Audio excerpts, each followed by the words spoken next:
دنیا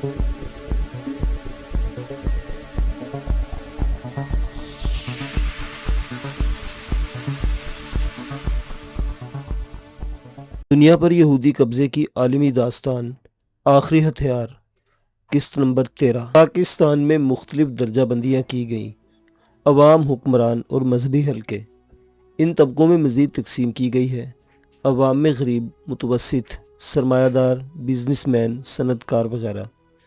حکمرانوں میں بعض امیر اور بے ضمیر، عیاش، مادہ پرست، امانت دار، خیانت پرست، مذہبی اور غیر مذہبی۔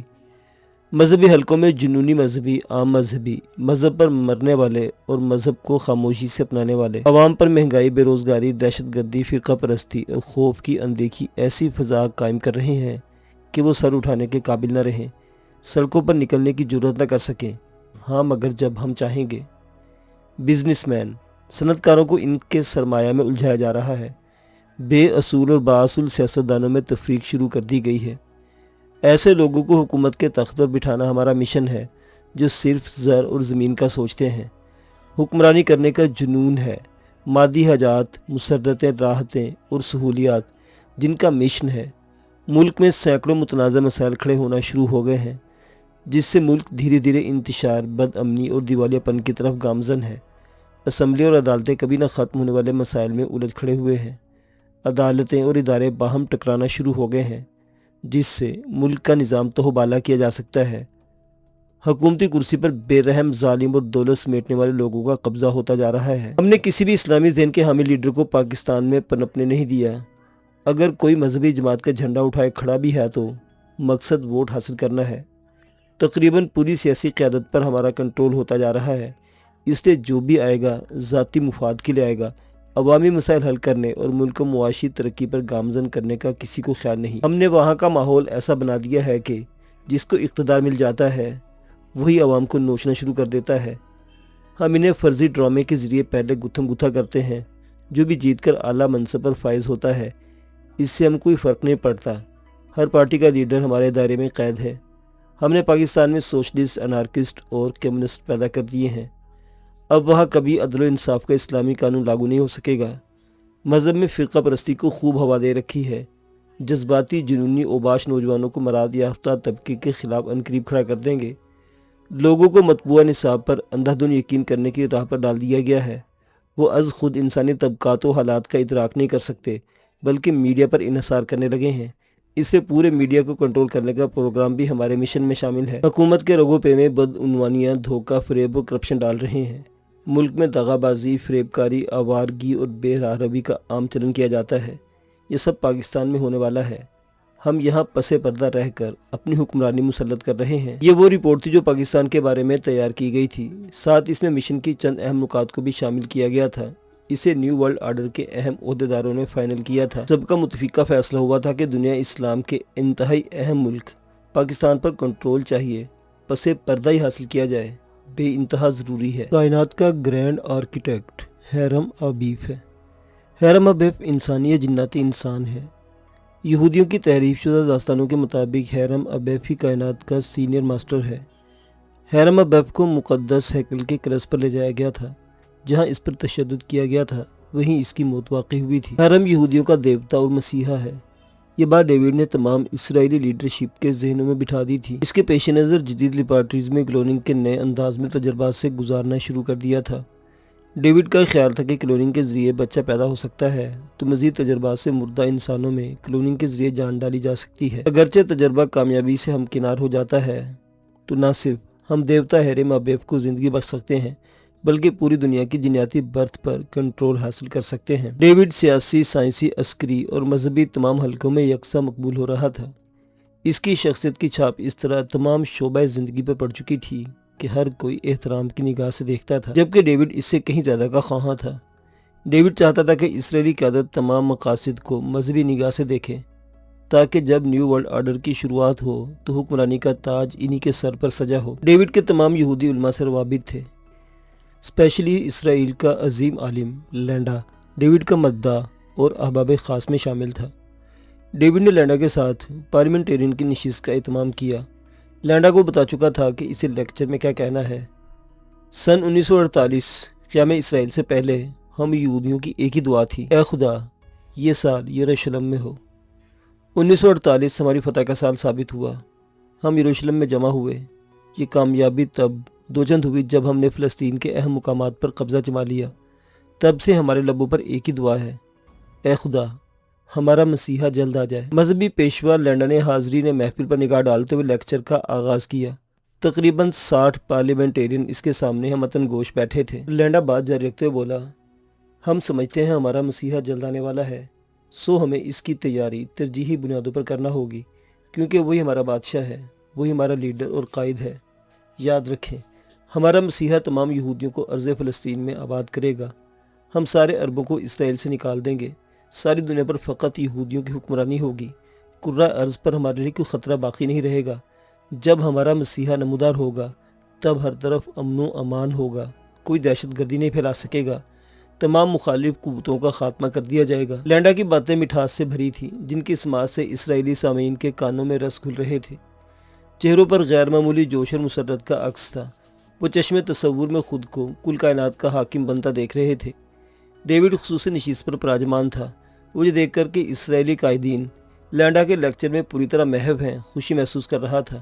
حال میں لینڈا کی آواز گونج رہی تھی، ہماری مقدس کتاب اذاخیل میں لکھا ہے، اے صہیون کی بیٹی خوشی سے چلاؤ، اے یروشلم کی بیٹی مسرت سے چیخو، دیکھو تمہارا بادشاہ آ رہا ہے، وہ عادل ہے اور گدھے پر سوار ہے، خچر یا گدھی کے بچے پر۔ میں یوفریم سے گاڑی کو اور یروشلم سے گھوڑے کو علیحدہ کروں گا، جنگ کے پر توڑ دیے جائیں گے، اس کی حکمرانی سمندر اور دریا سے زمین تک ہوگی۔ اس روشنی میں ہمیں ایسے اقدام اٹھانے ہیں جو ہمارے مسیحا کے لیے مددگار ثابت ہوں۔ میرے کہنے کا مقصد یہ ہے کہ اسرائیلی قیادت جو بھی سیاسی، سائنسی، عسکری فیصلے صادر کرے، وہ اس بات کو ملحوظ رکھے کہ جلد ہمارا مسیحا آنے والا ہے۔ اس کی تابعداری میں ہم کرۂ ارض پر حکومت کرنے والے ہیں۔ ہمارے قائد نے ٹوم سٹون اور مسجد اقصی کی جانب اشارہ کرتے ہوئے کہا تھا، ہم نے اپنا تیسرا ہیکل وہاں بنانا ہے۔ لینڈا نے لہجہ پر روک کر حاضرین محفل پر نگاہ ڈالی، پھر سوالی انداز میں پوچھا، کیا ہم نے اس کی تیاری میں کچھ کیا ہے؟ مقدس لینڈا، تیسرے ہیکل کی تعمیر ہمارا منصوبہ بالکل تیار ہے، تعمیراتی سامان تک آ چکا ہے، جسے ایک انتہائی خفیہ جگہ پر رکھا گیا ہے۔ ہم نے بہت سی فیکٹریاں اس کے لیے مختص کر رکھی ہیں جو ہیکل کے لیے نادر اشیاء تیار کر رہی ہیں۔ خالص ریشم کے تار بنائے جا رہے ہیں جن سے آپ جیسے دوسرے تمام علماء یہود کے لباس تیار کیے جائیں گے۔ مجھے سن کر خوشی ہوئی، میرے دل میں اطمینان پورے سکون کے ساتھ بیٹھ گیا ہے۔ یہودی قیادت اپنے مقصد سے غافل نہیں ہے۔ ہم یروشلم بیت المقدس میں مسجد اقصی کو بم سے اڑا دیں گے، جس سے مسلم دنیا بھڑک اٹھے گی، جو اسرائیل کے ساتھ مقدس جنگ کا آغاز ہوگا۔ یہی بات ہمارے مسیحا کو مجبور کرے گی کہ وہ درمیان میں مداخلت کرے گا اور ہمیں کرۂ ارض کا حکمران بنا دے گا۔ مقدس گائیڈ، ہم نے مسیحا کے لیے مکمل تیاری کی شروعات کر رکھی ہے۔ ڈیوڈ نے کھڑے ہو کر انتہائی احترام سے کہا، اگر مجھے معزز قائدین اجازت دے تو میں آپ کے گوش گزار کرتا ہوں تاکہ آپ ہمیں مزید گائیڈ کر سکیں کہ ہم ٹھیک سمت میں جا رہے ہیں۔ مسٹر ڈیوڈ، آپ جو بھی کہنا چاہتے ہیں اجازت ہے۔ نائب صدر نے ڈیوڈ کی طرف دیکھ کر خوش دلی سے اجازت دیتے ہوئے کہا، ہمیں مقدس گائیڈ لینڈا پر مکمل اعتماد ہے، یہ ہمیں ہماری درست سمت کا تعین کرنے دیں گے۔ Thank you sir. ڈیوڈ نے سر خمیں تسلیم کر کے نائب صدر کا شکریہ ادا کیا، پھر لینڈا کی طرف متوجہ ہوتے ہوئے بولا، ہماری جدید ترین لیبارٹریز میں تاحال جو بھی تجربات ہوئے، ان کا تعلق بالواسطہ یا بلا واسطہ مقدس مسیحا کے ساتھ جڑا ہوا ہے۔ مثلاً جیسا کہ ہم سب جانتے ہیں، ہمارا مسیحا حیرت انگیز صلاحیتوں کا مالک ہوگا جو عام عقل سے ماورا ہوں گی۔ ان بے پناہ صلاحیتوں میں مزید اضافے کے لیے ہم نے ایسی سائنسی ایجادات کی ہیں جو دنیا کی نظروں میں آ جائیں تو دنیا پاگل ہو جائے گی۔ ہم نے ایسی لیزر شعاؤں پر قابو پا لیا ہے جو کثیر المنزلہ عمارات اور دیو ہیکل جہازوں کو غائب کر دیتی ہیں۔ ہم نے سمندر کی تہہ اور زمین کی گہرائی میں موجود پلیٹوں کو ہلا کر زلزلہ پیدا کرنے کی صلاحیت بھی حاصل کر لی ہے۔ اب ہماری تجربہ گاہ میں ایک عظیم تجربہ سے گزر رہی ہے۔ ڈیوڈ کے لہجے میں اصرار امڈ آیا، قائدین کے چہروں پر جوش ہلکورے لے رہا تھا۔ ڈیوڈ نے سلسلہ کلام آگے بڑھایا، ہم انسان کے 2 ٹکڑے کر رہے ہیں اور اسے پھر سے ملا کر زندہ کرنے کے تجربات کر رہے ہیں۔ ذرا سوچیں مقدس گائیڈ، کیا یہ انوکھی ایجادات ہمارے مسیحا کی معاون ثابت نہیں ہوں گی؟ اسرائیلی قائدین 100% دوسری سمت میں جا رہے ہیں۔ ہمارے مسیحا میں ایسی سینکڑوں صلاحیتیں کار فرما ہوں گی، اس لیے یہ ہماری انوکھی ایجادات، میں دیکھ رہا ہوں کہ کرۂ ارض پر یہودیوں کی حکمرانی کو کوئی نہیں روک سکتا۔ مقدس گائیڈ لینڈا نے تحسین آمیز لہجے میں کہا، مقدس لینڈا، ہم ریڈیو لہروں کے ذریعے نیا ہتھیار بنا رہے ہیں۔ ایک خاص فریکوینسی سے ریڈیو لہروں کو چھوڑا جائے گا یہ لہریں انسانی دماغ پر اثر انداز ہوں گی، حتیٰ کہ انسانی دماغ کو ناکارہ کر دیں گے۔ ہم اس سے مخالفین کے بہترین عسکری، معاشی اور سائنسی دماغوں کو مکمل طور پر مفلوج کر دیں گے۔ ڈیوڈ نے قابل فخر لہجے میں بتایا۔ جو رہنما اس بات کو جانتے تھے وہ محظوظ ہو رہے تھے، اور جن کا علم میں یہ بات پہلی بار وارد ہو رہی تھی وہ حیرت سے ڈیوڈ کو دیکھ رہے تھے۔ یہ بلا شبہ اہم کامیابیاں ہیں، مقدس گائیڈ، لینڈا نے قابل تعریف الفاظ میں سراہا۔ مگر ہمارا مسیحا تو بہت طاقتور ہے۔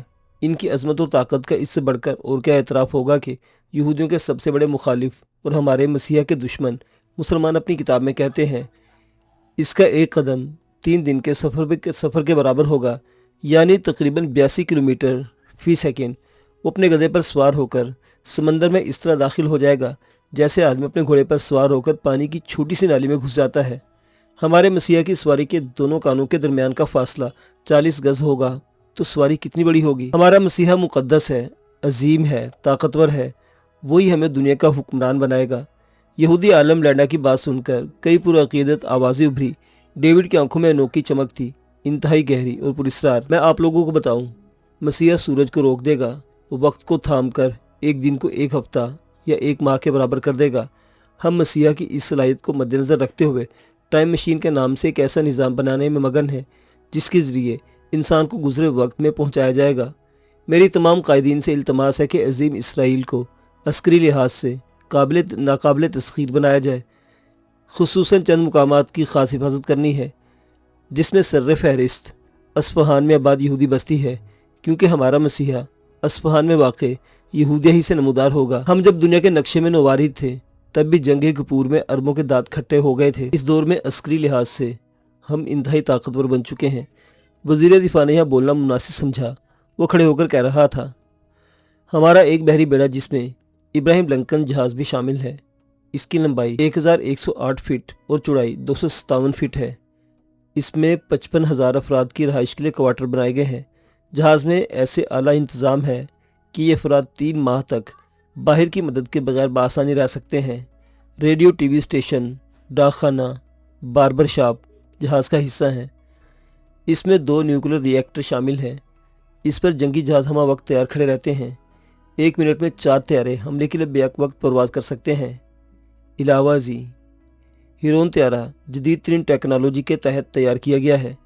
اس کی بلند پرواز 9000 میٹر ہے۔ ابھی تک یہ 30 گھنٹے تک مسلسل 225 کلومیٹر فی گھنٹہ کی رفتار سے اڑ سکتا ہے۔ ہم اس طیارے کو مزید جدید ٹیکنالوجی سے آراستہ کر رہے ہیں۔ میں آپ قائدین کو 3 چیزوں کے بارے میں بتاتا ہوں۔ یہودی عالم لینڈا نے لہجہ بھر رک کر حاضرین محفل کو دیکھا۔ تمام چہروں پر جوش و خروش و نوز موجود تھا۔ وہ پورے انہماک سے لینڈا کی باتیں سن رہے تھے۔ ان کی غیر معمولی دلچسپی ہی ان کے عزم و حوصلے کا ثبوت تھا۔ ہمیں 3 مقامات کی حفاظت ہر صورت کرنا ہوگی: بیسان کے باغات، بحر تبریہ اور زغر کا چشمہ۔ یہ 3 نام نہ صرف اپنے اذہان و قلوب میں بٹھائیے بلکہ آنے والی نسلوں کو بھی باور کروائیے گا۔ ان کی حفاظت جان سے بڑھ کر کرنی ہے۔ مقدس لینڈا، یہ علاقے اسرائیل کا حصہ ہیں، جبکہ اسرائیل کا چپا چپا ہمیں عزیز جان ہے۔ اور اہم بات سنیے، اسرائیل کو عظیم تر اسرائیل بنانے کا خواب ہمیشہ ملحوظ رکھیے۔ 18ویں صدی میں پیش کیے جانے والے یہودیوں کے گریٹ 24 پروٹوکولز کو ازبر کرنا ہم سب پر فرض ہے۔ یہ پروٹوکولز 1997 میں پہلی صہیونی کانفرنس کے موقع پر ہل کے مقام پر جاری ہوئے، جس کی صدارت جدید سنت کے بابا آدم تھیوڈل ہرزل نے کی۔ ہمیں مذہبی جذبے سے یہوہ کی عالمی بادشاہت قائم کرنے سے پہلے اس کے لیے تمام راہیں ہموار کرنی ہیں۔ ہمیں ہر ممکن طریقے سے اپنی سپر گورنمنٹ کی اہمیت کو واضح کرنا ہوگا تاکہ ہمارے دائرہ اطاعت میں آنے والی قومیں ہمیں از خود اپنا محافظ اور محسن سمجھ سکیں۔ ہم اگر صرف اس چھوٹی سی بات پر مکمل عمل پیرا ہوں تو تمام مقاصد ہماری مٹھی میں ہوں گے۔ ہم کسی صورت اس مشن سے پیچھے نہیں رہیں گے۔ کورس میں جواب سن کر نہ صرف یہودی عالم لینڈا کا چہرہ فرط مسرت سے کھل اٹھا تھا بلکہ ڈیوڈ بھی شادہ نظر آ رہا تھا۔ یاد رکھیے، جو قومیں اپنے اسلاف کے اقوال کو یاد رکھتی ہیں، کامیابی و کامرانی انہی کا مقدر ٹھہرتی ہے۔ اس کی چھوٹی سی مثال دیتا ہوں، اس کے بعد آج کی نشست برخاست کرتے ہیں۔ اسرائیل کے پہلے وزیر اعظم ڈیویان گورین نے 1967 کی عرب اسرائیل جنگ کے فوراً بعد فرانس کے ساربون یونیورسٹی میں ممتاز یہودیوں کے اجتماع میں ایک خدشے کا اظہار کیا تھا۔ آج وہ خدشہ ہمارے سامنے ٹھوس حقیقت بن کر کھڑا ہے۔ محترم وزیر اعظم نے کہا تھا، بین الاقوامی صہیونی تحریک کو کسی بھی طرح پاکستان کے بارے میں غلط فہمی کا شکار نہیں ہونا چاہیے۔ پاکستان در حقیقت ہمارا اصلی آئیڈیالوجی جواب ہے۔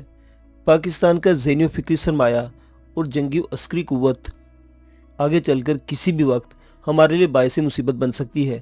ہمیں اچھی طرح سوچ لینا چاہیے۔ بھارت سے دوستی ہمارے لیے انتہائی اہم اور مفید ہے۔ ہمیں اس تاریخی دشمنی سے فائدہ اٹھانا چاہیے جو ہندو مذہب اور پاکستان اور اس میں رہنے والے مسلمانوں کے خلاف رکھتا ہے۔ یہ تاریخی عداوت ہمارے لیے زبردست سرمایہ ہے، لیکن ہماری حکمت عملی ایسی ہونی چاہیے کہ ہم بین الاقوامی دائروں کے ذریعے ہی بھارت کے ساتھ اپنا ربط و ضبط رکھیں۔ شاید ہم نے ان کی باتوں کو سنجیدگی سے نہیں لیا۔ نتیجہ آج پاکستان کو دیکھیے، پہلا اسلامی ایٹمی ملک بن کر ہمارا منہ چڑھا رہا ہے۔ یہ ایسی ناقابل تردید حقیقت تھی کہ کوئی شخص بھی لب کھولنے کی جرات نہ کر سکا۔ تاہم چند منٹوں بعد موساد کا سربراہ کھڑا ہو گیا۔ ہم نے عراق کے ایٹمی ریکٹر کو 7 جون 1981 میں اس وقت تباہ کر دیا جب وہاں محافظوں کی شفٹ تبدیل ہو رہی تھی۔ پہلی شفٹ کے ختم ہونے اور دوسری شفٹ کی ڈیوٹی سنبھالنے کے درمیانی وقت کا ہم نے 100% درست سراغ لگا کر بھرپور حملہ سب کچھ تباہ و برباد کر دیا تھا۔ اس کامیاب تجربے کو ہم پاکستان پر آزمانے کے لیے بالکل تیار تھے، مگر بدقسمتی سے سعودی عرب کے اواکس طیاروں نے ہمارے 6 اسکواڈروں کو اس وقت دیکھ لیا جب وہ انڈیا کی طرف پرواز کر رہے تھے۔ سعودی فضائیہ نے اس کی اطلاع پاکستان کو فراہم کر دی اور پاکستان کی فوج نے مواصلاتی سیٹلائٹ کے ذریعے ہمارے طیاروں کی مانیٹرنگ شروع کر دی اور انڈیا سے ایسی باز پرس کی کہ بحالت مجبوری ہمیں اپنی منصوبہ بندی پر نظر ثانی کرنا پڑی، لیکن تاحال ہم اس مشن سے غافل نہیں ہیں، غافل رہنا بھی نہیں چاہتے۔ جو چیتے کی آنکھ رکھتا ہے کامیاب وہی ہوتا ہے۔ یہودی عالم لینڈا نے مذہبی نشست کا اختتام کیا تو ڈیوڈ اپنا مقصد پا چکا تھا۔ جب اسرائیلی قائدین وہاں سے رخصت ہو رہے تھے تب ان کے دل و دماغ ڈیوڈ کی سوچ میں رنگے جا چکے تھے۔